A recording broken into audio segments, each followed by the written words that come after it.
Namo tassa bhagavato arahato sama sambuddhassa. Namo tassa bhagavato arahato sama sambuddhassa. Namo tassa bhagavato arahato sama sambuddhassa. Dhammo hawe araganti dhamma jaringti. Dhamma akan melindungi mereka yang mempraktekannya. Permisi Ibu, Bapak, saya buka ya maskernya agak biar jelas. Romo Ramani, ibu-ibu, bapak-bapak, saudara-saudari sedama, selamat pagi, namo buddhaya. Sotihotu, salam sejahtera buat Anda beserta keluarga. Semoga Anda beserta keluarga senantiasa dalam berkah Sang Ti Ratana. Sadhu.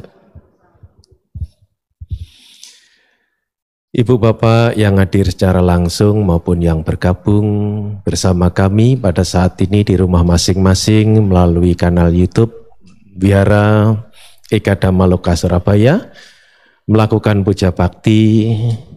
Hal ini sungguh sangat penting dalam kehidupan kita.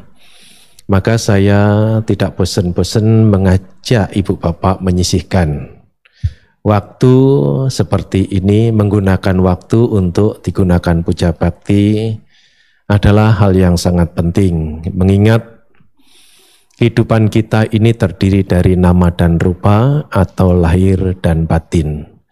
Alangkah tidak bijaksananya ketika Bapak Ibu kita semua hanya fokus konsentrasi pagi, siang sampai bahkan malam hanya mencari kebutuhan secara fisik ini, lahiriah kita, tanpa kita memedulikan akan kebutuhan batin. Sedangkan fakta kehidupan kita yang kita jalani bersama, selain kita ini mempunyai wadak atau raga atau fisik ini yang perlu kebutuhannya, juga kita tidak kalah penting, bahkan yang menentukan kita mempunyai batin yang perlu akan kebutuhan dan itu juga mesti kita penuhi. Nah, dengan menyisihkan waktu Ibu Bapak seperti ini, berarti kita peduli akan kebutuhan batin kita sehingga kehidupan kita menjadi seimbang. Secara jasmani kita terpenuhi kebutuhannya, jasmani kita menjadi sehat. Secara rohani kita atau batin kita juga kita penuhi kebutuhannya, batin kita menjadi sehat. Ibu Bapak, saudara-saudari sedama, pada kesempatan ini saya mengajak Anda sekalian dengan belajar Dhamma dibatasi tema, yaitu manfaat daripada menjaga pikiran. Mungkin kalau Anda mempunyai anak kecil, Anda mempunyai kesibukan yang Anda mesti kerjakan, bekerja di kantor atau mengurus perusahaan dan lain sebagainya. Anak kecil, anak Anda itu bisa Anda carikan orang yang Anda bisa percaya menjaganya. Agar anak itu bisa terawat, terjaga, dan tumbuh berkembang menjadi anak yang baik. Begitu, Bu? Demikian pula ketika kita mempunyai hal yang berharga lainnya selain daripada anak tadi. Misalnya kekayaan, entah itu di gudang, entah itu di tempat-tempat lain yang dianggap itu sesuatu yang berharga. Ibu Bapak juga bisa mencari orang yang Anda percaya untuk menjaga harta kekayaan yang sangat penting itu. Anda percayakan orang, Anda lengkapi dengan lain sebagainya agar harta yang berharga itu bisa terjaga dengan baik. Itu bisa Anda menggunakan cara seperti itu, menjaga anak, menjaga harta yang sangat berharga dalam kehidupan ini. Akan tetapi, ketika kita bicara pikiran, menjaga pikiran kita, nah ini yang tidak bisa kita carikan orang yang menjaganya. Jangankan orang lain, orang sendiri, orang yang terdekat. Bu, Bapak, kalau Anda sebagai perumah tangga, pasangan hidup Anda itu kan orang terdekat toh? Itu pun tidak bisa untuk menjaga pikiran daripada pasangannya. Lah kalau begitu Bante, siapa yang mesti menjaga pikiran kita? Yang menjaga pikiran kita tidak lain adalah diri kita sendiri. Tidak bisa kita carikan, tidak bisa kita gantikan orang lain sebagai penggantinya menjaga pikiran kita. Nah, ini mesti kita pahami Ibu Bapak. Kalau yang lain bisa kita carikan orang yang menjaganya, tetapi kalau pikiran kita itu tidak bisa kita mencari orang lain untuk menjaganya. Berarti di sini sungguh sangat penting. Di antaranya tentu hal-hal yang penting dalam kehidupan kita ini. Banyak yang penting. Di antara hal-hal yang penting, pikiran adalah sungguh sangat penting bagi setiap orang hidup dalam keberadaannya hidup ini. Karena apa? Karena jelas tidak bisa dijaga, dicarikan orang lain untuk menjaganya selain diri kita sendiri. Nah, kalau ini sudah jelas kita pahami bersama, yang hadir secara langsung pada kesempatan Minggu 12 Februari ini, Puja Bakti di Wihara Ekadama Loka, Wihara Surabaya, maupun yang ikut bersama di tempat masing-masing. Kalau itu sudah jelas, saya akan lanjutkan bagaimana, mengapa pikiran harus dijaga, bagaimana cara untuk menjaganya.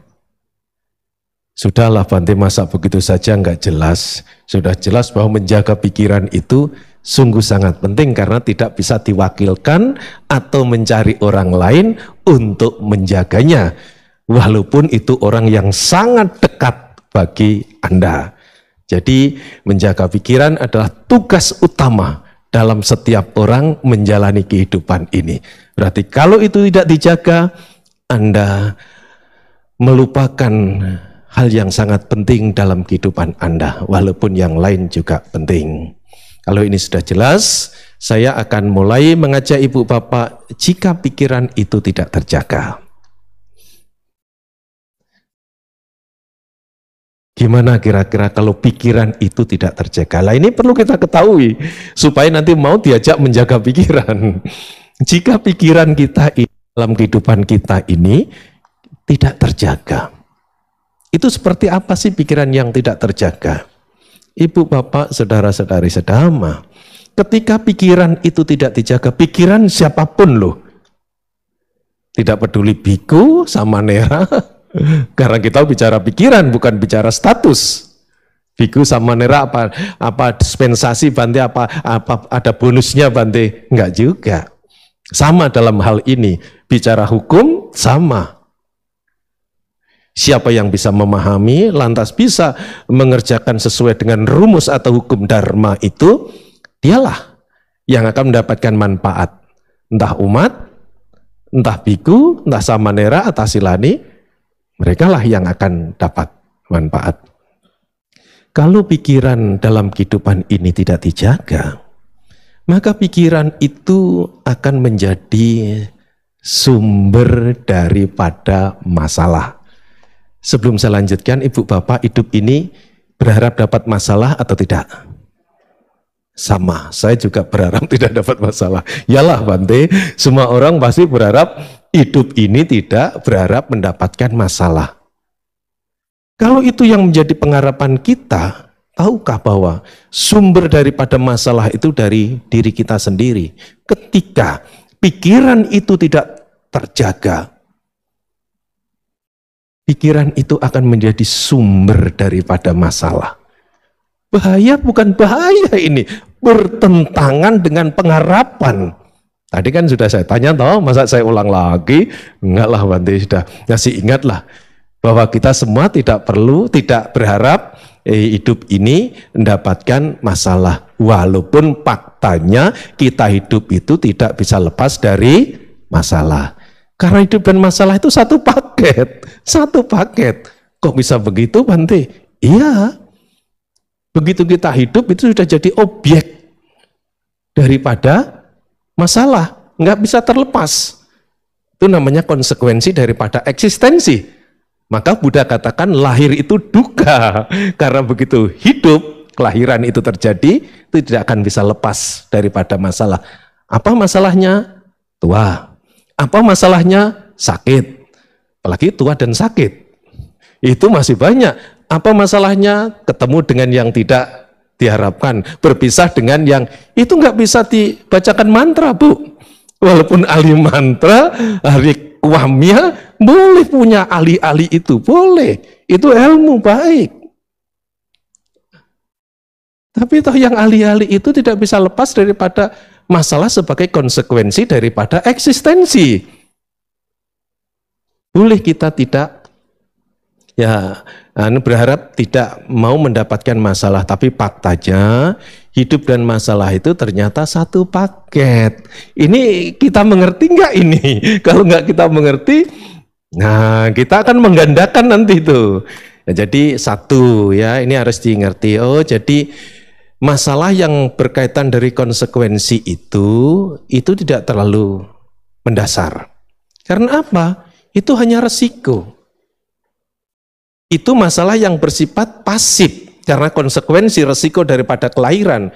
Tetapi yang sangat berbahaya, yang perlu kita ketahui, yang perlu untuk diatasi ketika masalah itu bersumber dari dalam diri kita.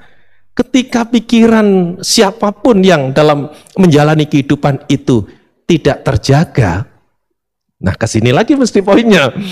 Ketika pikiran itu tidak dijaga, pikiran siapapun dalam menjalani kehidupan, orang tersebut, mereka pikirannya menjadi sumber daripada masalah. Enggak menjadi sumber daripada masalah saja, begitu lahir sudah kontrak satu paket. Tapi konsekuensi itu tidak terlalu bahaya, walaupun tidak bisa dilepaskan. Tidak terlalu bahaya karena dia sifatnya pasif, tidak berkembang biak. Tua ya tua, tapi kan tua tidak akan mungkin berkembang biak. Tapi kalau penderitaan, ya itu bisa berkembang. Tua ya tua. Cirinya orang tua, nggak usah lah Bante tahu. Nanti kalau lama-lama duduk begini, bangkitnya sulit, ya itulah orang tua.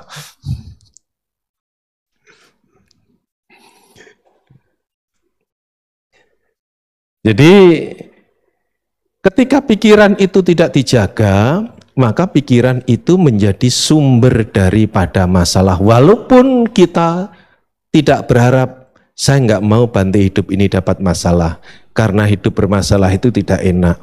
Saya berharap hidup saya ini tidak akan dapat masalah. Kalau itu menjadi pengharapan kita, Ibu Bapak, ya kita mesti menjaga pikiran kita. Ajaan yang berikutnya nanti, yang pertama ini kan saya menceritakan, mengajak Ibu Bapak untuk memahami gimana toh kehidupan ini jika hidup ini pikiran tidak dijaga. Oh, ternyata pikiran yang tidak terjaga itu dia akan menjadi sumber daripada masalah. Wujud daripada sumber masalah. Nah, supaya mudah dimengerti. Wujud daripada sumber masalah kehidupan orang yang tidak terjaga pikirannya. Bu, bangun tidur sudah bikin masalah. Baru bangun tidur loh. Kalau Anda melihat orang seperti itu, atau kalau kita sendiri seperti itu, kan harus jujur begitu. Bukan hanya melihat orang lain saja. Oh, ini toh ciri-cirinya jadi sumber masalah itu. Baru bangun tidur saja bisa itu menjadi masalah. Nah, setelah bangun tidur aktivitasnya terus pagi buat masalah, siang membuat masalah, sore membuat masalah, mau tidur pun juga membuat masalah. Ya masalah itu kan tidak harus kepada orang lain. Masalah kepada dirinya sendiri juga bisa. Teriak-teriak dan lain sebagainya bisa juga. Masalah ketika pada diri sendiri, pada orang lain, pada lingkungan juga bisa. Misalnya guling dilempari dan lain sebagainya, bisa juga. Dibuat berantakan gitu loh, lingkungannya itu gitu. Ya masalah juga. Nah ini ciri daripada apa? Pikiran yang tidak terjaga, pikiran itu akan menjadi sumber daripada masalah. Cirinya mulai pagi, siang, sore, malam akan terus sumber mengalir kayak mata air begitu. Pagi ya ngalir, siang ngalir, sore ngalir, malam juga ngalir. Coba kita bayangin betapa menderitanya ketika pikiran itu tidak dijaga. Pikiran itu akan menjadi sumber daripada masalah. Itu tadi kalau dirinya sendiri, di mana dia berada. Kita kan nggak mungkin ibu bapak kita sendiri terus. Iya toh? Anda saja setelah sendiri mencari pasangan hidup. Setelah mendapatkan pasangan hidup, apakah cukup dengan pasangan hidup saja? Enggak cukup juga. Mengharapkan anak-anak lahir dalam keluarga. Setelah anak-anak lahir dalam keluarga, cukup? Enggak cukup juga. Artinya kita pasti berinteraksi kepada yang lain. Keluarga, tetangga maupun teman. Kalau orang pikirannya tidak terjaga, cirinya adalah sumber masalah. Dengan si A tidak cocok. Mengatakan apa? Si A itu jahat. Dengan si B enggak cocok. Si B itu bawel, gitu pokoknya terus sampai kejet itu ya, semua salah itu. Padahal apa yang terjadi sebenarnya? Wujud daripada pikiran yang tidak terjaga, pikiran yang tidak terjaga itu sendiri yang membuat sumber dari masalah. Tapi sulit orang mengetahui akan keberadaannya itu. Kasihan bukan? Kasihan. Begitu dahsyatnya pikiran yang tidak terjaga itu. Jadi nanti kalau ibu bapak ketemu orang berteman dengan si A nggak cocok, berteman dengan si B nggak cocok, terus ketemu dengan siapa saja nggak cocok. Lah ini ada gambaran. Mungkin ini yang dibahas dulu itu. Pikiran yang tidak terjaga itu reaksinya seperti itu. Bu, mau diciswak kemana? Boleh. Wong itu ilmu juga enggak dilarang, boleh saja asal memang bermanfaat atau memberi ya keberkahan bagi orang yang melakukannya. Tapi ini kan masalahnya bukan sekadar itu. Masalahnya ini adalah reaksi daripada pikiran yang tidak terjaga itu seperti itu. Ciri daripada pikiran yang tidak terjaga seperti itu. Lah ini hal saya sampaikan, hal ini saya sampaikan kepada Anda supaya kan tahapan kedua nanti kan gampang gitu loh. Saya ajak untuk menjaga pikiran itu pada mau gitu. Jauh berangkat lebih pagi, hujan membawa payung gitu. Kalau kemauan itu muncul, walaupun tempatnya jauh, Anda bisa berangkat lebih pagi karena kemauan Anda kuat. Karena Anda ingin menjaga pikiran misalnya di satu tempat yang jauh. Kalau hujan, Anda siap bawa payung. Kalau nggak ada teman, nggak apa-apa. Saya lahir sendiri juga biasa, Bante. Ya iyalah kita lahir sendiri, kita terlindung oleh karmanya sendiri. Nggak apa-apa andai kata karena kemauan itu tadi muncul. Kalau pikiran yang tidak terjaga itu sudah kita ketahui, dahsyat jeleknya Bante. Pikiran yang tidak terjaga itu ternyata menjadi sumber dari masalah. Sedangkan kita pengharapannya hidup ini tidak mau dapat masalah. Masih pikiran yang tidak terjaga. Yang perlu kita ketahui, pikiran yang tidak terjaga itu bukan hanya menjadi sumber masalah, Bu, Pak. Yang hadir maupun yang di rumah bergabung bersama kami pada pagi hari ini. Selain menjadi sumber masalah, ternyata pikiran yang tidak terjaga itu dia melipat gandakan. Coba melipat gandakan saja masalah. Kalau melipat gandakan cuan begitu ya, pikir-pikirlah, melipat gandakan untung ya. Tapi kalau melipat gandakan masalah, Wong masalah saja nggak mau kok ini melipat gandakan. Siapa toh Bante orang yang mau? Dapat masalah saja nggak mau. Berharap dapat masalah saja, ogah. Ibu bapak boleh, Anda boleh, kita tidak mau dapat masalah. Boleh kita ogah dapat masalah. Tetapi sudahkah kita ketahui jika pikiran yang tidak terjaga itu cirinya adalah dia pengganda. Pengganda daripada masalah. Yang realnya Bante, Bu, masalah itu, masalah kita itu dalam kehidupan ini kan ada masalah yang sangat rumit dan besar. Ada yang masalah sedang-sedang, betul? Ada yang masalah kecil. Namanya pikiran yang belum terjaga, masalah kecil jadi besar. Masalah sedang semakin besar, masalah besar sulit untuk mengatasinya. Ketika orang dalam hidupnya ini terbelit oleh permasalahan dalam kehidupannya, padahal asalnya itu masalah kecil. Nah, itulah yang perlu dikenali. Ketika pikiran belum terjaga, pikiran itu labil, pikiran itu tidak terkendali ke sana kemari selain labil. Ciri daripada pikiran yang tidak terjaga itu dia melipat gandakan daripada permasalahan. Yang kecil menjadi gede, yang gede semakin besar, apalagi yang besar. Maka ada orang yang tidak bisa memecahkan masalah, justru malah dirinya dipecahkan oleh masalah itu. Ini salah satunya berawal daripada pikiran yang tidak terjaga. Saya kira itu poin pertama yang patut untuk diketahui sebagai pemahaman, perenungan pada pembelajaran Dhamma kesempatan ini. Oh, begitu dahsyatnya pikiran yang tidak terjaga itu.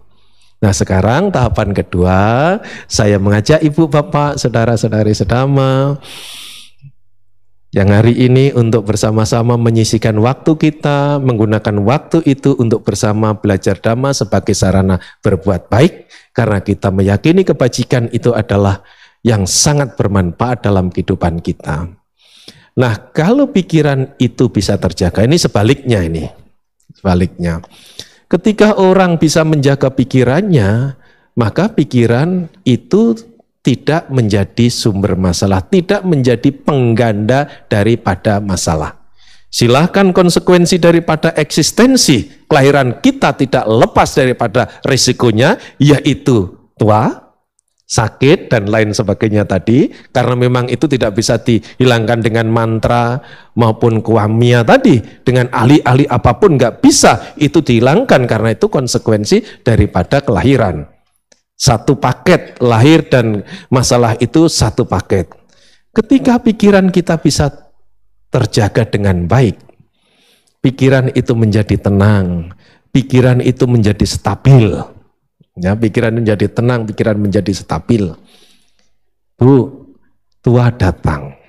Walaupun kalau suluh milih dan ada pilihan gitu nggak mau tua, tapi karena nggak ada pilihan tetap tua juga. Kalau pikiran yang tenang, pikiran itu tidak menggandakan masalah, pikiran itu bisa menerima persoalan hidup ini, maka ketika tua, orang yang mengalami tua, ya seperti kita ini kan sudah tua lah. Kalau sudah lakcapan, gocapan itu ya sudah mulai tua lah ya, apalagi lakcap sudah ke atas ya, gocapan itu sudah tua lah. Nah, pada saat usia tua itu nanti berdiri, sudah mulai berat, habis duduk lama, makanya Bante ceramahnya jangan lama-lama, paling 2 jam lah nanti. Kalau ya jangan lama-lama malah dilama-lamain gitu. Nanti kalau 2 jam yang rugi Bante sendiri lewat jam 12. Iyalah, kalau 2 jam lewat jam 12 rugi saya sendiri ya, lewat jam makan gitu. Ya enggak lah, kira-kira masa mentang-mentang duduk di kursi kan tidak kesemutan, masa ceramahnya terlalu panjang. Ya jadi dikira-kira. Jadi ketika tua itu sebagai resiko daripada kelahiran, orang yang pikirannya tenang, dia tidak mengeluh. Walaupun keadaannya tidak seperti dulu lagi. Demikian pula kalau dua-duanya datang, tua dan sakit. Nah ini kan nggak gampang. Tua bisa menerima, sakit itu nggak gampang menerima. Tetapi kita sudah bicara pikiran tenang, Bu. Secara akal pada umumnya, nalar pada umumnya apa? Umumnya pikiran yang belum tenang. Mesti harus digaris bawahi. Sulit untuk menerima tua dan sakit. Kalau tua saja mungkin bisa. Kalau sakit saja tapi sakitnya nggak serius, nah gitu. Kalau yang sakitnya itu nemen begitu, itu kan sulit. Akal pada umumnya orang yang belum terjaga pikirannya mengatakan sulit untuk menerimanya.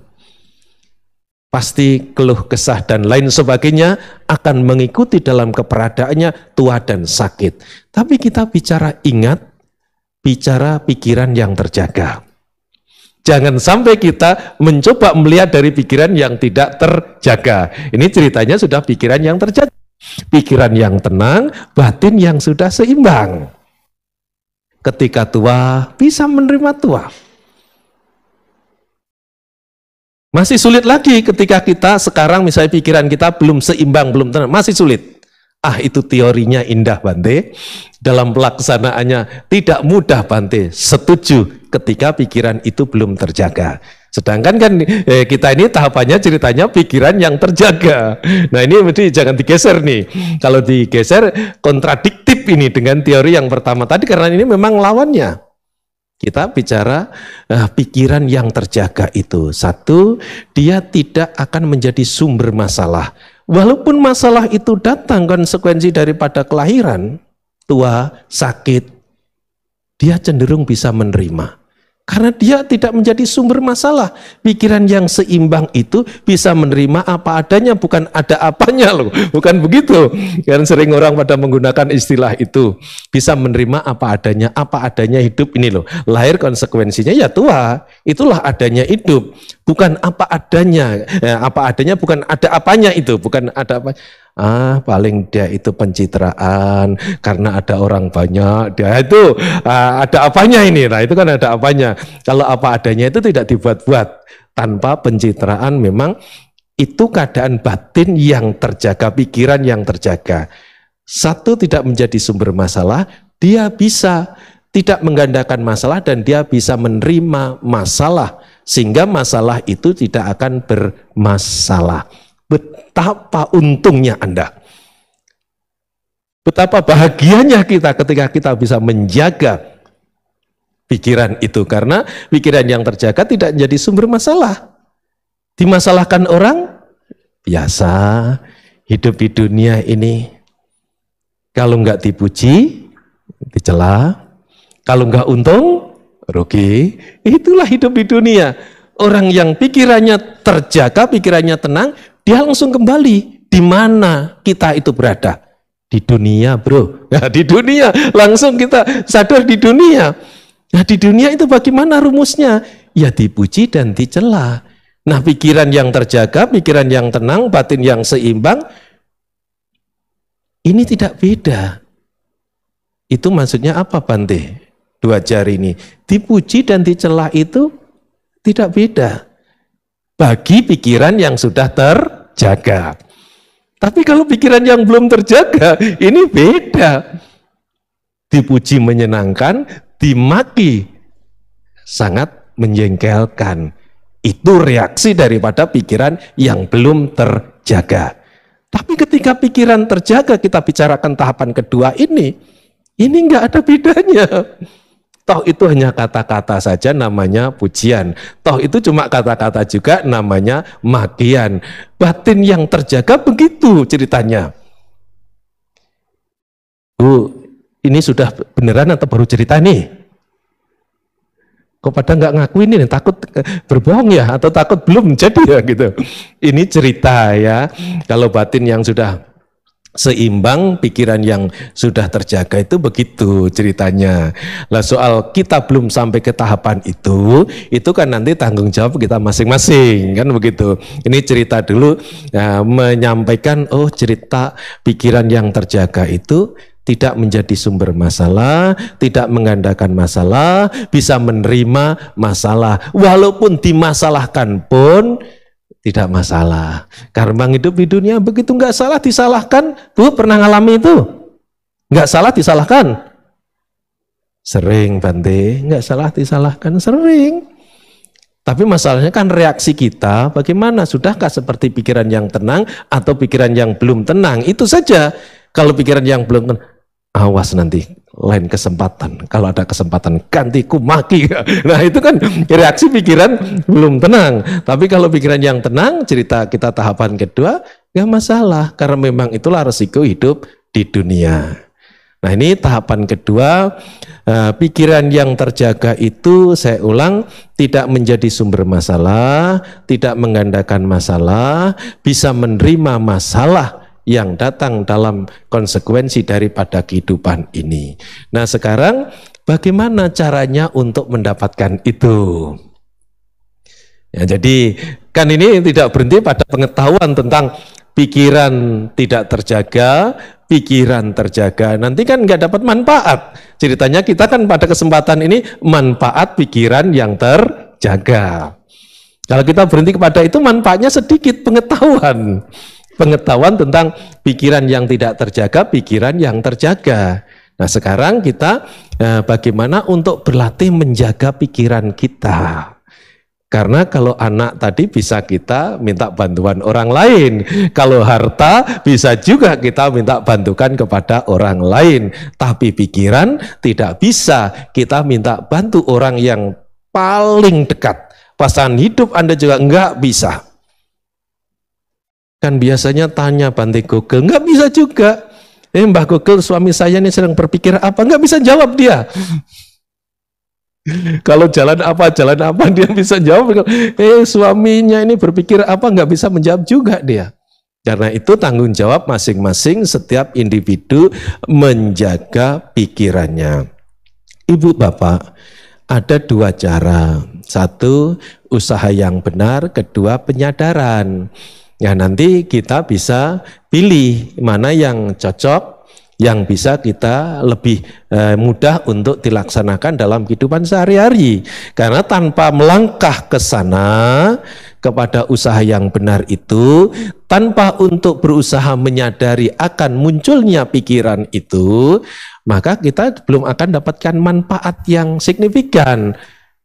Manfaat kita pengetahuan teori ilmu saja.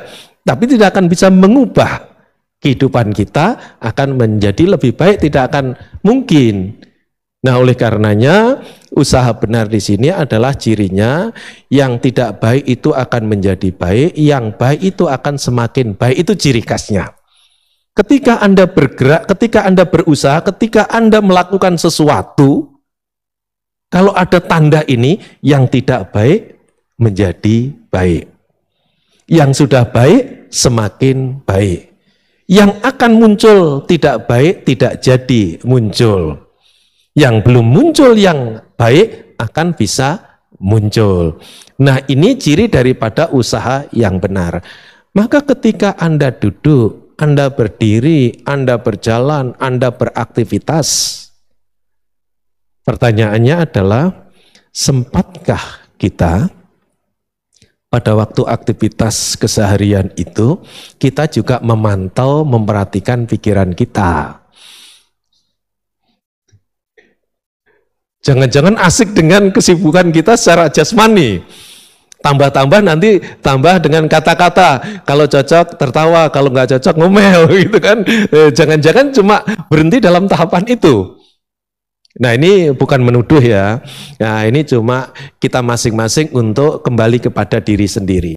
Menanyakan kepada diri kita sendiri, sudahkah kita dalam aktivitas keseharian kita memberi perhatian pikiran kita sewaktu kita mengerjakan tugas-tugas itu. Anggap sajalah sudah gitu, karena bahasanya ke sana ya, bahasanya kepada ya, bagaimana cara untuk yang menjaga pikiran ini supaya kita mendapatkan manfaat. Ya Bante, saya sesibuk apapun tertawa maupun ngomel apapun, saya masih tetap untuk memperhatikan muncul berkembangnya pikiran saya. Misalnya begitu ceritanya. Nah, ketika pikiran itu muncul, Bu, Bapak, bukan hanya muncul berkembang saja yang harus kita ketahui. Ketika pikiran muncul itu, yang muncul pikiran positif atau negatif. Nah, kita akan melatih usaha benar dalam keseharian kita, utamanya untuk menjaga pikiran kita, agar kita mendapatkan manfaat. Kalau pikiran negatif yang muncul, mengetahui pikiran negatif itu yang muncul. Yang membuat munculnya pikiran negatif itu apa?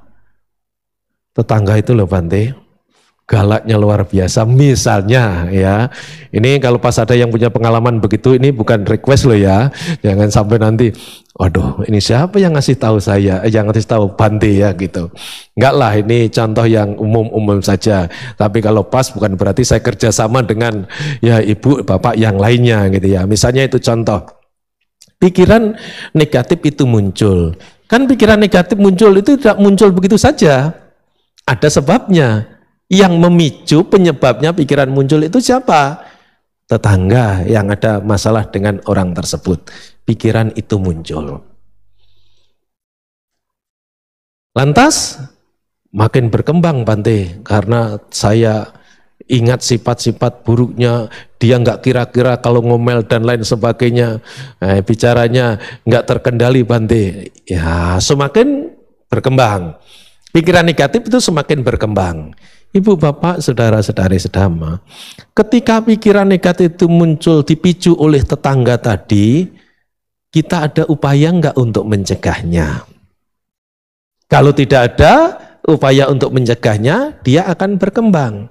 Setelah dia berkembang, dia juga akan meninggalkan bekas dalam batin kita atau kekotoran batin. Bagikan orang berjalan di tanah yang becek.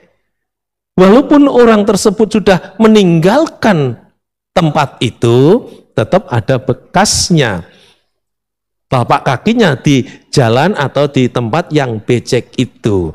Kalau tidak ada upaya yang sungguh-sungguh sehingga itu tetap muncul dan berkembang.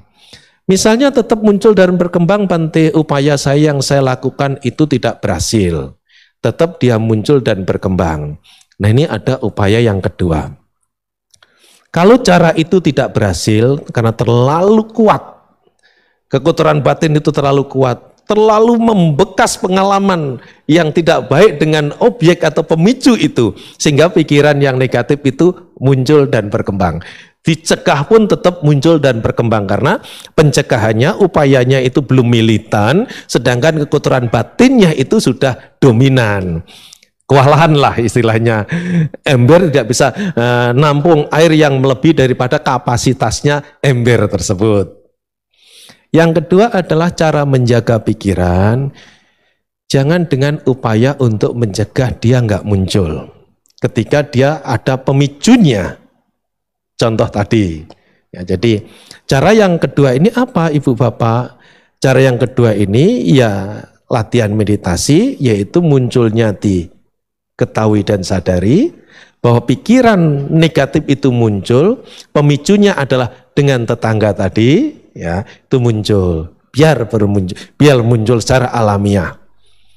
Semakin berkembang karena kejengkelan itu ya semakin tambah karena ingat ceritanya dia enggak kira-kira Bante dan lain sebagainya, kesan itu muncul dan memicu pikiran yang ya jengkel ini semakin berkembang, sadar menyadarinya.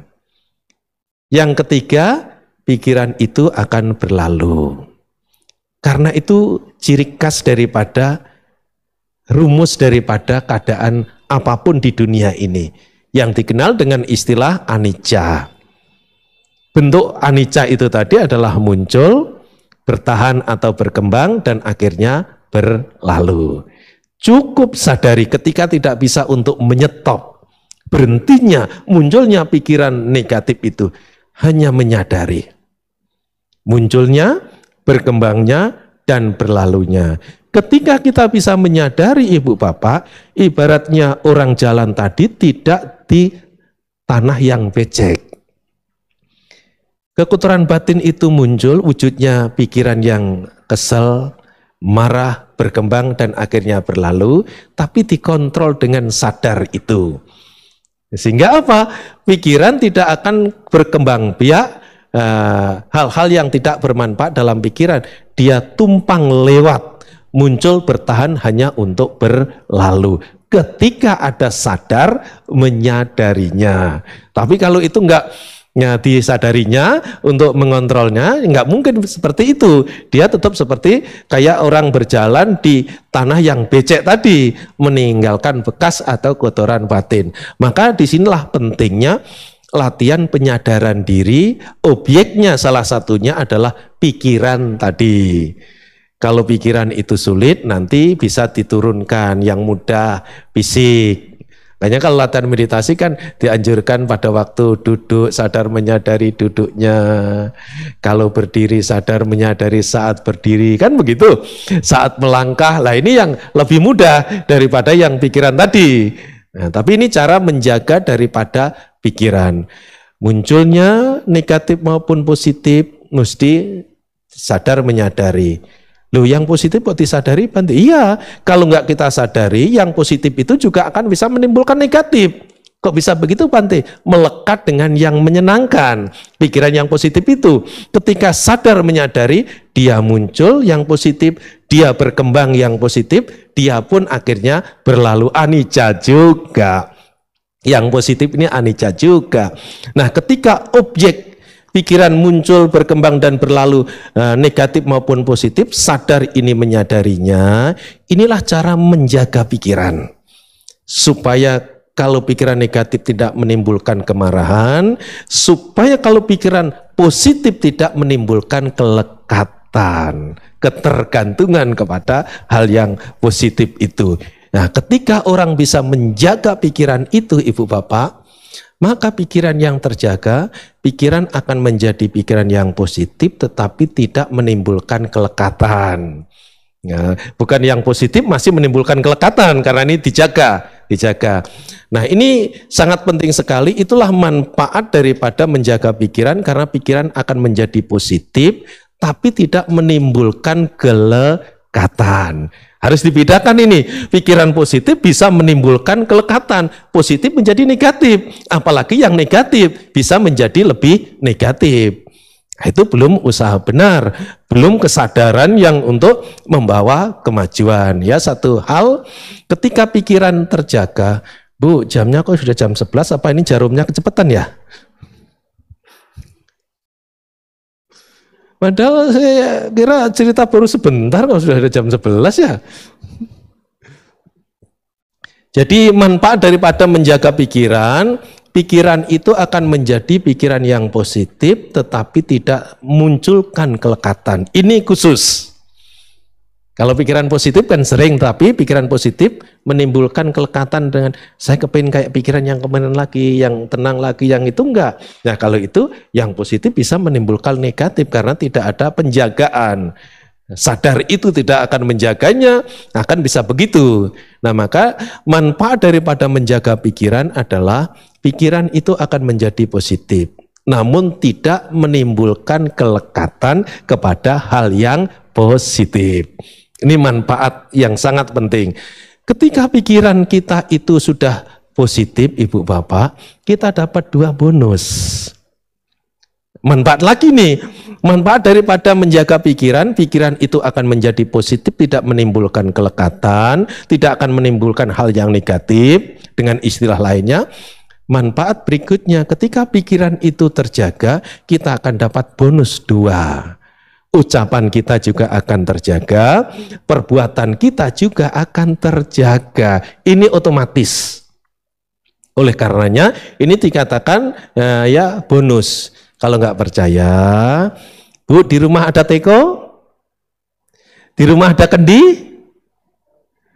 Saya kira adalah ya, tampungan air itu loh ya, kendi atau teko gitu.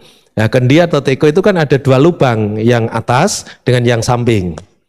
Anggap saja 2 lubang itu ucapan dan pintu perbuatan. Karena ada 3 pintu, pintu pikiran, pintu ucapan, dan pintu perbuatan. Lah kita buat ilustrasi kendi atau teko. Kalau di rumah ada teko, ada kendi, coba nanti isi teko atau kendi di rumah itu. Ibu mau ngisi air apa saja, bebas. Mau air putih boleh, mau air berwarna boleh, mau teh boleh, mau kopi juga boleh, bebas. Terserah mau ngisi apa. Kelanjutannya Bante untuk mengetes. Ketika teko itu diisi dengan air putih, kalau dituang melalui samping atau dituang dari atas, tentu keluarnya akan sesuai dengan isi teko itu, bukan? Demikian pula kalau pikiran itu terjaga. Begitu pikiran kita terjaga, ucapan kita dan perbuatan kita pun dapat bonusnya. Inilah manfaat menjaga pikiran. Pikiran menjadi positif, perbuatan dan ucapan kita pun menjadi positif. Yang terakhir, ibu bapak, saudara-saudari sedama, walaupun nggak saya tanya tadi, saya yakin saja bahwa Anda tidak ingin hidup menderita. Anda, kita semua ingin hidup bahagia. Kalau itu yang menjadi cita-cita dan pengharapan kita hidup bahagia, ketika pikiran kita itu baik, ucapan kita baik, dan perbuatan kita baik, kebaikan itulah nama lain daripada kebahagiaan. Jadi kebahagiaan itu adalah manfaat daripada menjaga pikiran. Jadi kalau kita berharap hidup supaya bahagia, jagalah pikiran Anda. Karena itu tidak bisa diwakilkan seperti menjaga anak, seperti menjaga harta kekayaan tadi. Papa jaga pikiran Papa. Ya Ma, saya jaga pikiran saya sendiri Pak. Nah, saling menjaga pikirannya supaya hidupnya bahagia, pikiran menjadi positif, ucapan dan perbuatannya juga jadi positif. Itulah ibu bapak, saudara-saudari sedama, manfaat daripada menjaga pikiran. Kita akan mempunyai kebajikan dari 3 pintu. Semoga kebajikan yang telah kita lakukan bersama pada kesempatan ini, khususnya keluarga dari mendiang Bapak Siabun Singh, peringatan 6 tahun pada hari ini, dan mendiang Bapak Tan Tarto Haryono, para mendiang mendapatkan kondisi yang baik dari keluarganya, dari kita semua, agar karma baik, para mendiang membawa punarbawa di alam bahagia, dan pada saatnya karma baik mendiang mengantarkan tercapainya kebebasan sempurna, nibbana atau nirwana. Terima kasih atas perhatiannya, semoga semua makhluk berbahagia.